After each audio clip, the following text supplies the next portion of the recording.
The Lovely Bones by Alice Sebold. Susie was 14 years old when on December 6, 1973, when she was raped and killed by Mr. Harvey.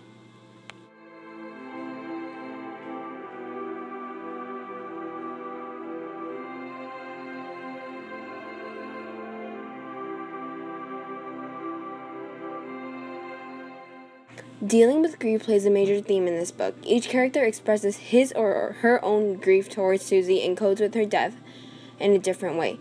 Susie watches her parents and siblings move through the 5 stages of grief, which are denial, anger, bargaining, depression, and acceptance. Each member mourns at a different pace, and some spend longer in stages than others.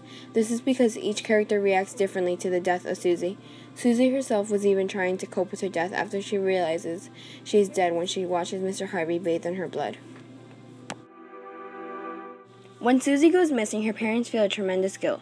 Susie's father bears the guilt because he feels that he was not able to be there when his daughter needed him. Having that guilt put on him, he feels responsible for finding the killer.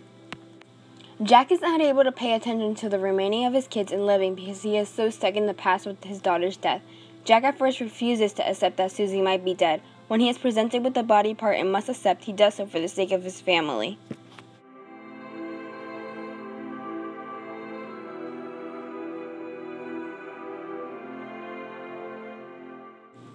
But he quickly retreats to anger. He smashes all the ships that he and Susie worked together to build. He shifts into bargaining as he finds a target for his anger in Mr. Harvey and works with the police to get Mr. Harvey arrested. He bargains with Lindsay to find more evidence. His anger comes out again in the cornfield when he attacks who he thinks is Mr. Harvey.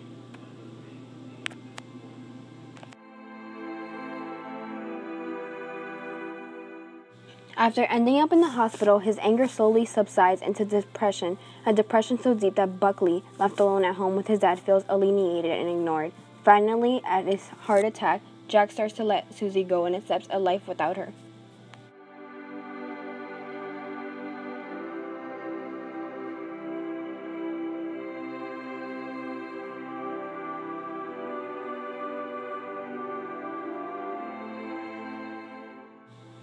On the other hand, Abigail Salmon copes with her daughter's death in a different way. In order to pursue her life as an individual and to escape from the pain of Susie's death, she neglects her family for her own selfish needs.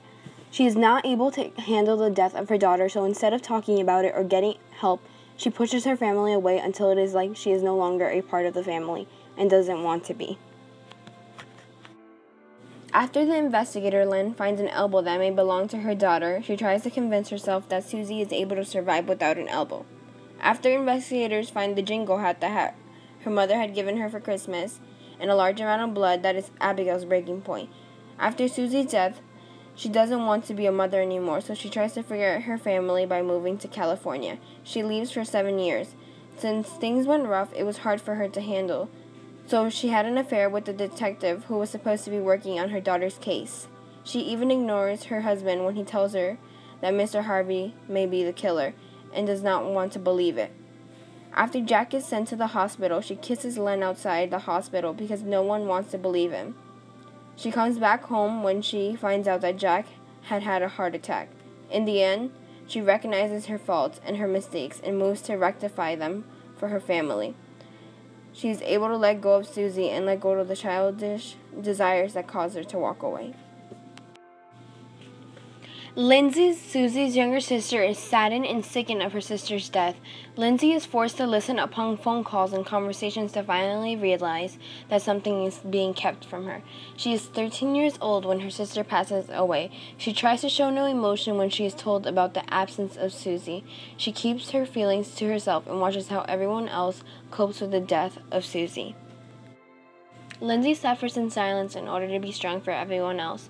After Abigail leaves, Lindsay is forced to stay strong for Buckley, Susie's younger brother. Lindsay is then later caught by Mr. Harvey as she is trying to find evidence that he is the killer, and she finds a book with Susie in it with a piece of her hair. She jumps out of the window when she hears Mr. Harvey running up the stairs. Mr. Harvey sees her and runs downstairs to see her on the ground. She luckily manages to get up in time and escapes Mr. Harvey. At the end of the book, she also accepts her sister's death and ends up marrying Samuel and having a child of her own.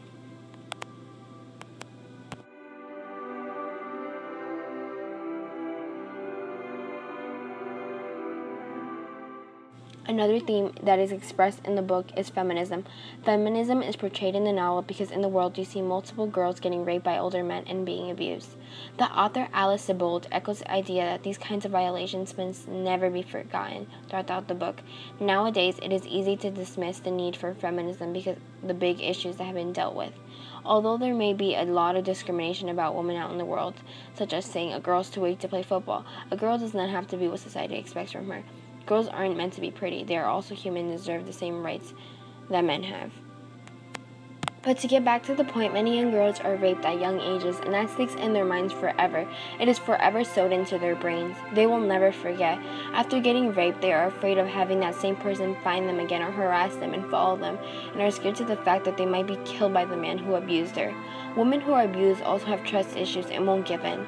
Susie will never forget the experience that she had with Mr. Harvey. She tries to protect other girls from getting killed by Mr. Harvey until he is finally killed. As Susie spends years looking down to her family, she realizes it is time to leave them alone and learns to accept that she is dead. She continues to soar through heaven. Mr. Harvey eventually dies at the end of the novel.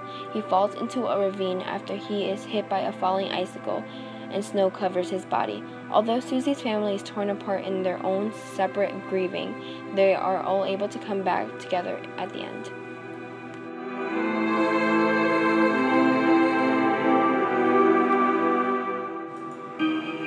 I was here for a moment, and then I was gone.